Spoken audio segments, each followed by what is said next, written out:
Hello friends, வாங்க இந்த மஞ்சள் பாறை இருக்குது. கிலோ 650 ரூபா. நல்ல மஞ்சள், சூப்பர் மஞ்சள் பாறை இருக்குது. அப்போ அயலை இருக்குது, கிலோ 250. அயலை குட்டிச்சூரை இருக்குது, நல்ல குட்டிச்சூரை கிலோ 300 ரூபா. அப்புறம் இந்த சாலை இருக்குது, 18 சாலை 100 ரூபா. ஒரு கிலோ சாலை 200 ரூபா வருது.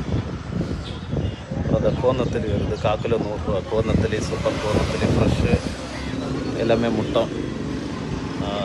இறால் இருக்குது, 1/2 கிலோ 300 ரூபா. நல்ல இறால், டைகர் இறால். கேட் ஃபிஷ் இருக்குது. இது கடலில் உள்ள கேட் ஃபிஷ்ஷு. இது ஸ்கின் எடுத்து கட் பண்ணால் சிக்கன் சாப்பிட்ட மாதிரி இருக்கும், ஓடி வாங்க. அப்புறம் அந்த நெய்ச்சாலை இருக்குது, இது கிலோ 300 ரூபா. நல்ல நெய்ச்சாலை. லாஸ்ட் டைம் வந்து சின்ன ஃபால்ட் ஆகிடுச்சு, இன்னும் உப்பு சாலையாக இருந்து, சாரி. இப்போ இந்த இடம் நல்ல சாலை பார்த்து எடுத்துகிட்டு வந்திருக்கேன்.